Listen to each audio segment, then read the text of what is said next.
Mission institute के online platform पर आप सबका पुनः स्वागत है। हम लोग अध्ययन कर रहे थे संविधान एक अनवरत अध्ययन में। अभी तक हम लोगों ने देखा था राज्य की कार्यपालिका, और राज्य की कार्यपालिका में हम लोगों ने अध्ययन कर लिया था राज्यपाल और उसकी शक्तियों का। आज हम लोग अध्ययन करेंगे उसके दूसरे पहलू राज्य मंत्रिपरिषद का, अनुच्छेद 163 और 164 के संबंध में। तो यहाँ से शुरुआत करते हैं। राज्य मंत्रिपरिषद,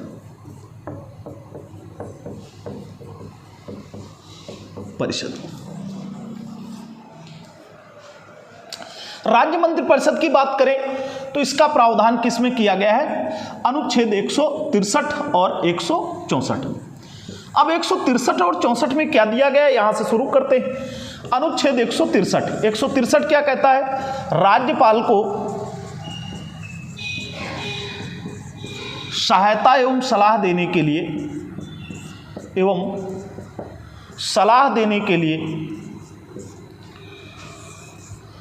एक मंत्रिपरिषद होगी, मंत्रिपरिषद होगी। अब इस मंत्रिपरिषद के संबंध में देखें, मंत्रिपरिषद ने राज्यपाल को क्या सलाह दी, किस तरीके की सलाह दी? ये न्यायालय में जांच का विषय नहीं, जांच का विषय नहीं, ये आपको ध्यान रखना है। यहां पर अनुच्छेद 163 क्या कहता है? राज्यपाल को सहायता एवं सलाह देने के लिए एक मंत्रिपरिषद होगी और उस मंत्रिपरिषद का प्रधानमंत्री होगा। लेकिन मंत्रिपरिषद ने क्या सलाह दी? किसको? राज्यपाल को। इस संबंध में न्यायालय द्वारा जांच नहीं की जाएगी। क्या किया जाएगा? न्यायालय द्वारा जांच नहीं की जाएगी कि मंत्रिपरिषद ने राज्यपाल को क्या सलाह दी, और एक तो सलाह दी कि नहीं दी, सलाह दी भी तो कैसी सलाह दी, क्या सलाह दी, ये न्यायालय में जांच का विषय नहीं है। किसी भी प्रकार के न्यायालय में जांच का विषय नहीं होगा। अब अनुच्छेद 64 की बात करें, 164 में क्या प्रावधान है? तो यहां पर प्रावधान किया गया है कि राज्यपाल क्या करेगा? राज्यपाल मुख्यमंत्री की नियुक्ति करेगा, चीफ मिनिस्टर की नियुक्ति करेगा, मुख्यमंत्री की नियुक्ति करेगा, और मुख्यमंत्री के परामर्श पर या इसके द्वारा दी गई लिस्ट के आधार पर अन्य मंत्रियों की नियुक्ति करेगा। क्या करेगा? अन्य मंत्रियों की नियुक्ति करेगा। राज्यपाल मुख्यमंत्री की और मुख्यमंत्री के परामर्श पर या मुख्यमंत्री के द्वारा दी गई लिस्ट के आधार पर अन्य मंत्रियों की नियुक्ति करेगा। कौन करेगा? राज्यपाल मुख्यमंत्री की नियुक्ति करेगा और मुख्यमंत्री की सलाह पर अन्य मंत्रियों की नियुक्ति करेगा। अब अन्य मंत्रियों की नियुक्ति और मुख्यमंत्रियों की नियुक्ति के पश्चात अगर हम ये देखें कि मंत्रिपरिषद में मंत्रियों की कुल संख्या कितनी हो सकती, मंत्रिपरिषद का आकार कैसा हो सकता है, तो अगर मंत्रिपरिषद के आकार की बात करें तो मंत्रिपरिषद के आकार के संबंध में पहले तो प्रावधान नहीं था मूल संविधान में, लेकिन 91वें संविधान संशोधन अगर ये कोई पूछे कि मंत्रियों की संख्या कितनी हो सकती, तो मंत्रिपरिषद के अगर आकार की बात करें तो मंत्रिपरिषद का जो आकार हो सकता है, मंत्रिपरिषद का जो विस्तार हो सकता है, मंत्रिपरिषद में विधानसभा की कुल संख्या का कितना होगा? कुल संख्या का 15% से अधिक नहीं और 12 से कम नहीं होंगे। तो अगर यह पूछा जाता है कि मंत्रिपरिषद में मंत्रियों की संख्या कितनी होगी, मंत्रिपरिषद का आकार कितना बड़ा हो सकता है, तो पहले इस पर अनेक बार बहस का मुद्दा बना रहा कि लोग क्या करते थे कि राजनीतिक विभिन्न कारणों से उठापटक से मंत्री पद का लालच देकर के एक पार्टी से दूसरे पार्टी में लोग आते जाते रहते थे। लेकिन क्या किया गया? यहां पर 91वां संविधान संशोधन 2003, ध्यान रखना, 91वें संविधान संशोधन द्वारा मंत्रिपरिषद के आकार को इस्टेब्लिश कर दिया गया, निश्चित कर दिया गया। क्या कर दिया गया कि मंत्रिपरिषद के मंत्रियों की संख्या कितनी होगी? विधानसभा की कुल संख्या के 15% से अधिक नहीं होगी और 12 से कम नहीं होगी। यह ध्यान रखना है आपको मंत्रिपरिषद के आकार में या विस्तार में, मंत्रिपरिषद का विस्तार या आकार कितना हो सकता है। फिर अगर बात करें कि मंत्रिपरिषद के मंत्री किसके समक्ष शपथ ग्रहण करेंगे, तो मंत्रिपरिषद के जो मंत्री होते हैं तो राज्यपाल है, राज्यपाल के समक्ष क्या करेंगे, समक्ष सीएम और अन्य मंत्री प्लस अन्य मंत्री क्या करेंगे, शपथ ग्रहण करेंगे। तो शपथ कैसी ग्रहण करेंगे, ये शपथ किसके, राज्यपाल के समक्ष शपथ ग्रहण करेंगे। तो शपथ कैसी, तो एक शपथ होगी, शपथ जो ग्रहण करेंगे वो एक तो पद की ग्रहण करेंगे और दूसरी गोपनीयता की। जो मंत्री होते हैं या मुख्यमंत्री ये कैसी शपथ ग्रहण करेंगे, राज्यपाल के समक्ष शपथ ग्रहण करेंगे। और शपथ कैसे ग्रहण करेंगे, पद एवं गोपनीयता की, दो शपथें होती, पद एवं गोपनीयता की शपथ ग्रहण करते हैं राज्यपाल के समक्ष मुख्यमंत्री और अन्य मंत्री। और देखा होगा आपने कि राज्यपाल मुख्यमंत्री और अन्य मंत्री राज्यपाल के प्रसाद पर्यंत पद धारण करते हैं। क्या करते हैं, राज्यपाल के प्रसाद पर्यंत पद धारण करते हैं। अब इसके बाद अगर हम लोग और आगे चले कि मंत्रिपरिषद में क्या क्या शामिल होते हैं, मंत्रिमंडल में क्या क्या आकार होता है, तो मंत्रिपरिषद की स्थिति अगर देखें तो मंत्रिपरिषद सामूहिक रूप से लोकसभा के प्रति उत्तरदायी होती है। क्या ध्यान रखना है आपको, मंत्रिपरिषद क्या होती है, मंत्रिपरिषद विधानसभा के प्रति, जैसे केंद्र में लोकसभा के प्रति वैसे राज्य में मंत्रिपरिषद विधानसभा के प्रति उत्तरदायी होती है, विधानसभा के प्रति उत्तरदायी होती है। किसके प्रति उत्तरदायी होती है, विधानसभा के प्रति उत्तरदायी होती है। कैसे, सामूहिक रूप से। कैसे, सामूहिक रूप से। अब ये सामूहिक रूप से या सामूहिक उत्तरदायित्व क्या होता है मंत्रिपरिषद का, तो मंत्रिपरिषद के संबंध में यहां पर ध्यान रखेंगे और ये आपको स्ट्रक्चर ध्यान रखना है कि मंत्रिपरिषद में क्या होगा, इस तरीके से मंत्रिपरिषद और मंत्रिमंडल का आकार हो जाएगा। एक आप सीएम को देखते हैं, दूसरा किसको देखते हैं, कैबिनेट को देखते हैं। किसको देखते हैं, कैबिनेट को। तीसरा किसको देखते हैं, आप राज्य मंत्री। और चौथे आधार पर किसको देखेंगे, उपमंत्री। किसको देखेंगे, उपमंत्री। अब आप इनको देखें तो कैबिनेट और सीएम ये दोनों मिलकर के क्या करते हैं, मंत्रिमंडल बनाते हैं। क्या बनाते हैं, मंत्रिमंडल का निर्माण करते हैं। इन दोनों को मंत्रिमंडल कहा जाता है और इसको क्या कहते हैं, मंत्रिपरिषद कहते हैं। क्या कहते हैं, मंत्रिपरिषद कहते हैं, मंत्रिपरिषद कहते हैं। अब मंत्रिपरिषद का जो उत्तरदायित्व होता है, इस मंत्रिपरिषद का जो उत्तरदायित्व होता है, उत्तरदायित्व कैसा होता है, उत्तरदायित्व तो उत्तरदायित्व कैसा होता है, उत्तरदायित्व सामूहिक होता है। कैसा होता है, सामूहिक। अब सामूहिक उत्तरदायित्व के संबंध में क्या है, मंत्रिपरिषद या मंत्रिमंडल के जो मंत्री हैं इनके संबंध में कहा जाता है ये साथ साथ तैरते हैं, साथ साथ तैरते हैं और साथ साथ डूबते हैं। तैरते हैं और साथ साथ क्या करते हैं, डूबते हैं। साथ साथ तैरते हैं और साथ साथ डूबते हैं। यहां पर अगर ध्यान रखें कि इसका तात्पर्य यह निकलता है कि अगर किसी मंत्री के खिलाफ, किसी मंत्री के खिलाफ, मंत्री के विरुद्ध अविश्वास प्रस्ताव पास हो जाए, विरुद्ध अविश्वास प्रस्ताव पास हो जाए, अविश्वास प्रस्ताव पास हो जाए तो क्या करना पड़ेगा, समूची मंत्रिपरिषद को क्या करना, त्यागपत्र देना पड़ता है। इसीलिए कहते हैं साथ साथ तैरते हैं और साथ साथ डूबते।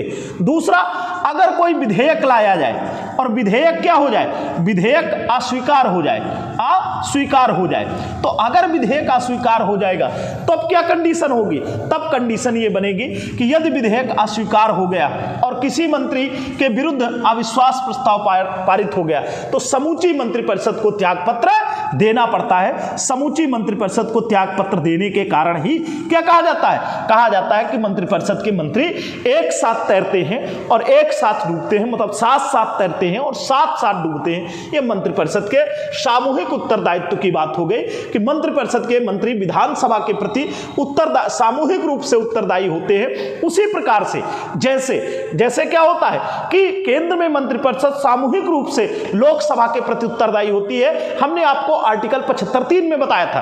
अब यहां पर आप आ जाएंगे तो यहां पर आगे चल करके और हम क्या देखेंगे, तो सामूहिक उत्तरदायित्व तो हो गया, ये स्ट्रक्चर से सामूहिक उत्तरदायित्व मंत्रिपरिषद और मंत्रिमंडल की स्थिति तो क्लियर हो गई। अब इसके बाद अगर देखें कि मंत्रिपरिषद का कार्यकाल क्या होगा, या यहां पर और देखें कि मंत्रिपरिषद के सामूहिक उत्तरदायित्व तो यह है, व्यक्तिगत किसके प्रति उत्तरदायी। तो अगर बात की जाए मंत्री व्यक्तिगत रूप से किसके प्रति उत्तरदायी होंगे, तो यहां पर ध्यान रखना है कि सैद्धांतिक रूप से तो कहा जाता है कि राज्यपाल के प्रति उत्तरदायी होंगे, लेकिन व्यवहारिक या वास्तविक रूप से आपको ध्यान रखना होगा, व्यवहारिक या वास्तविक रूप में आपको मिलेगा कि जो मंत्री होते हैं क्या करेंगे, मंत्री एक तरीके से मुख्यमंत्री की कृपा पर ही बने रहते हैं। क्यों? क्योंकि अगर मुख्यमंत्री चाह जाए तो उनके पद को बदला सकता है, उनके विभागों का बदलाव कर सकता है, उनको विभागों का बंटवारा वही कर सकता है। तो मंत्री व्यक्तिगत रूप से राज्यपाल, लेकिन वास्तविक रूप से अगर कहा जाए कि व्यक्तिगत रूप से वास्तविक स्थिति में कैसे होते हैं, तो वास्तविक स्थिति में ये होते हैं कि मंत्री मुख्यमंत्री के प्रति क्या होते हैं, उत्तरदायी होते हैं। तो इस स्ट्रक्चर को आपको ध्यान रखना है, कई सारे आपके क्वेश्चन आसानी से हल हो जाएंगे। आगे हम लोग चले कि मंत्रिपरिषद का कार्यकाल क्या होगा या मंत्रिमंडल का कार्यकाल क्या होगा। तो इसके कार्यकाल के लिए हम लोग दो बातों को समझें। जो मंत्रिपरिषद का कार्यकाल होता है ये एक बात पर डिपेंड करता है, किस पर डिपेंड करता है, मंत्रिपरिषद का कार्यकाल।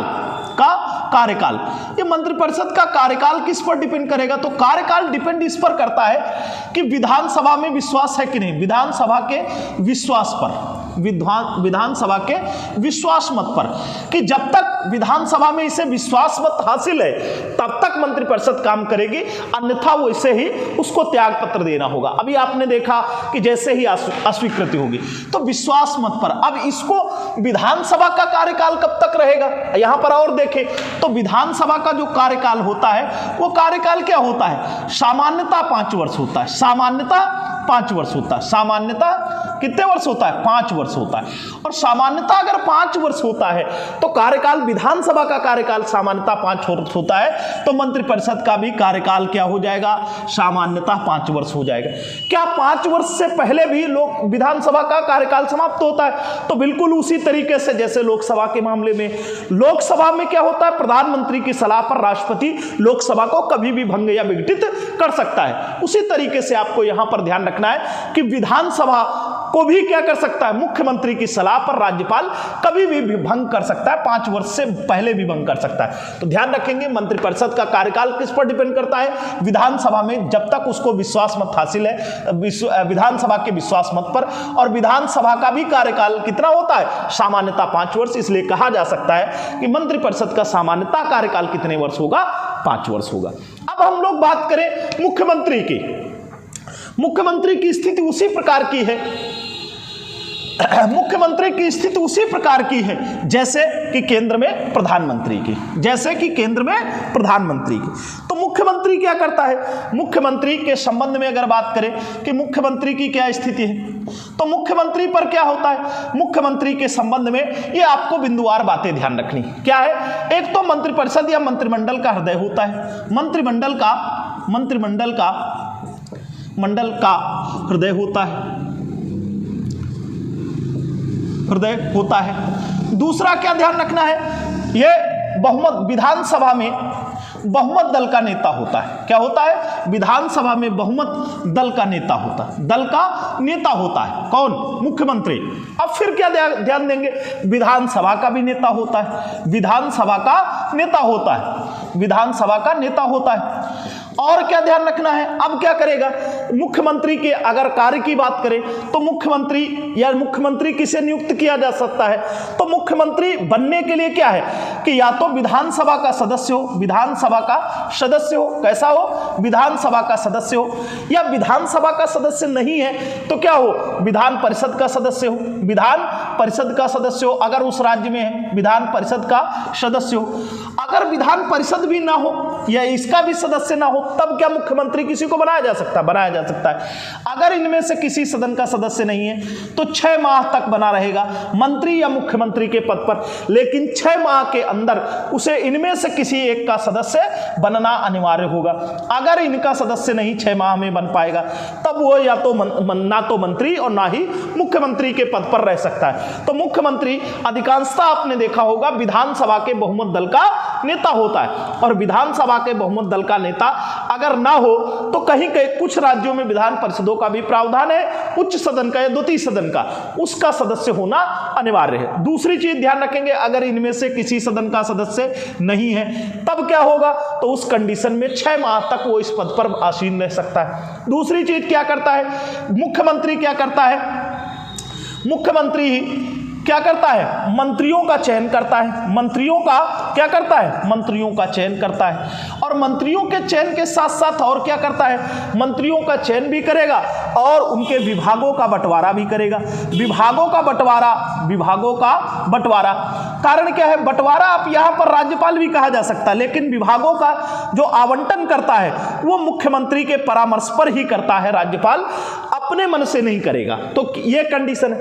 अब क्या है, और क्या कंडीशन है, अगर मुख्यमंत्री के संबंध में और क्या प्रावधान है, मुख्यमंत्री की नियुक्ति कौन करता है, राज्यपाल करेगा। लेकिन अगर किसी दल को या बहुमत दल का नेता ना हो, विधानसभा में बहुमत दल का नेता ना हो, या किसी दल को या गठबंधनों के दल को बहुमत ना मिल पाए, या उनका एक नेता सर्वमान्य नेता ना हो पाए, तो फिर क्या है, तब राज्यपाल अपने विवेक से मुख्यमंत्री की नियुक्ति कर सकता है। क्या कर सकता है, मुख्यमंत्री की नियुक्ति कर सकता है। तीसरी चीज, अन्य इसके कार्यों की बात करें तो मंत्रिमंडल की बैठकों की अध्यक्षता करता है। मंत्रिमंडल या कह सकते हैं मंत्रिपरिषद की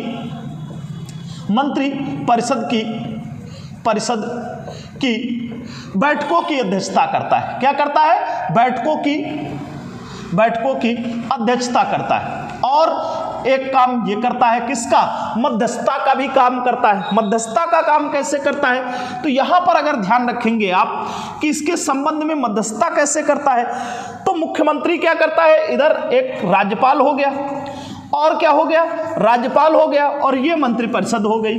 तो मंत्रिपरिषद और राज्यपाल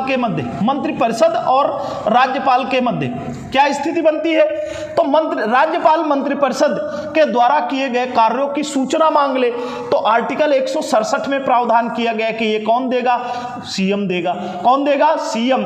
जो सूचना मांगेगा, मुख्यमंत्री जिस प्रकार की सूचना मांगेगा वो सूचना कौन देगा, राज्यपाल को मुख्यमंत्री द्वारा वो सूचना प्रदान की जाएगी कि मंत्रिपरिषद ने क्या डिसीजन लिया, क्या निर्णय लिया। अर्थात मुख्यमंत्री किसका काम करता है, दोनों के मध्य, राज्यपाल और मंत्रिपरिषद के मध्य मध्यस्थता का काम करता है। मध्यस्थता का काम करता है, मध्यस्थता का काम करता है। तो ये आपको ध्यान रखना है मुख्यमंत्री और मंत्रिमंडल के संबंध में, ये आपको ये बिंदुवार बातें ध्यान रखनी है। तो लगभग इससे आपका वर्क कंप्लीट हो जाएगा कि मुख्यमंत्री और मंत्रिमंडल के संबंध में क्या उपबंध किए गए, क्या प्रावधान होते हैं, ये आपको चीजें ध्यान रखनी है।